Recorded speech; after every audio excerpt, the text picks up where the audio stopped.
Ayan mga kasinag oh. Ayan oh.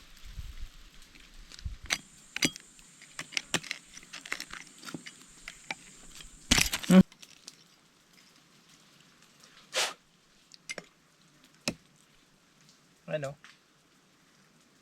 Sarap.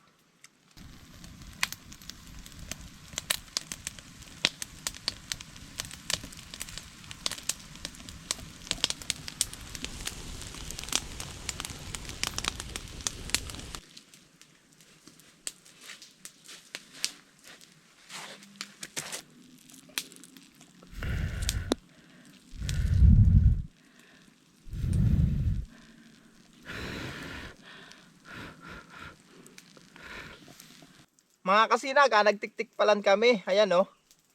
Oh, nakaisang puno kami ditong atihim. Tapos nagsirob kami. Sabi ko, sirob nga ba tawag dito? Nagsirob kami yan oh. Nadaanan ko lang kasi itong mga kasinag. Doon nakakapit sa puno ng bakawan. Madali lang kunin. Kaya dinala ko ng isang buong ganyan. Tapos inihaw namin. Ayan mga kasinag, malanghalian muna tayo. Napagod kami mga kasinag pagkuha ng ng tambayangan tapos sisi. Kaya mananghalian muna tayo. Nagbaon na si Mrs. oh.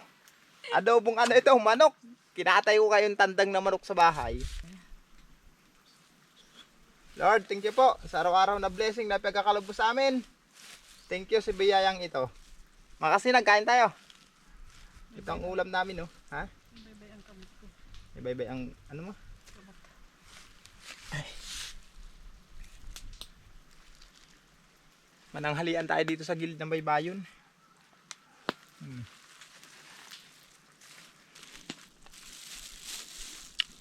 Sarap kumain.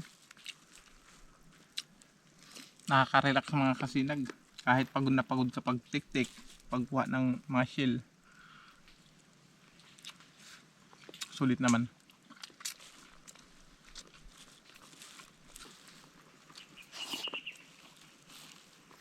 Gutom na namin ito. Nagtaratik-tik ang taob na. Ate-ate pa. Ate pa? Yan oh. Hayupan mo muna. Yan. Hindi ka talaga. Siram. Arawan masiram, malutong. Yung mga sinag oh. Sarap.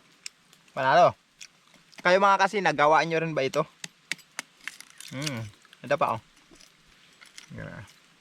Ayan. Sarap. Ayan pa. Halos lahat naman luto na. Ganyan.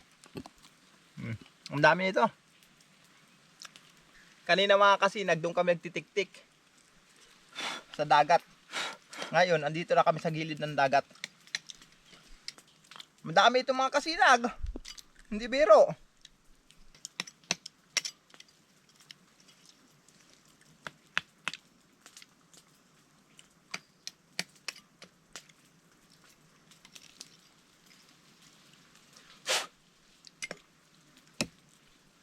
Ano?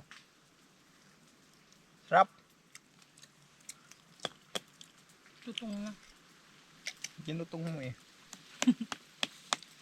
Sugon ka sa kalayo. Masarap yung crunchy. Yung ganyan no. Yun.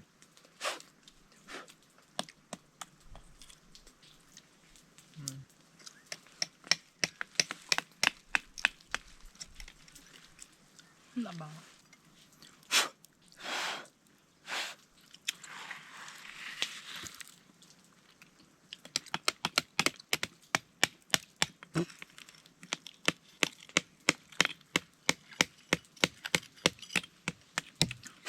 Yan o.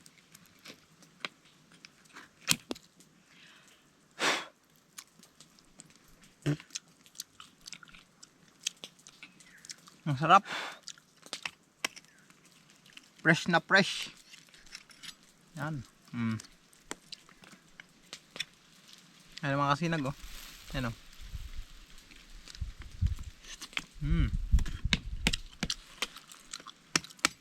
Igdi oh.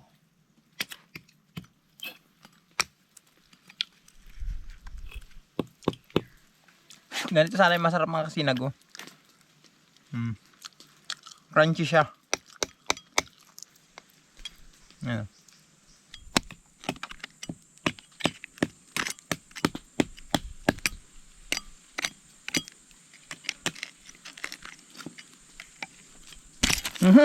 Tipak.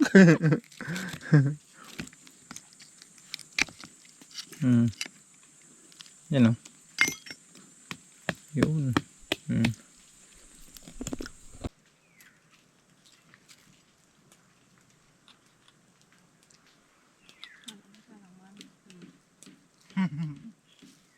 Kapanggit mo ako.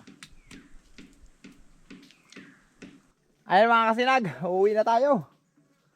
Naubos na namin yung aming sinirub.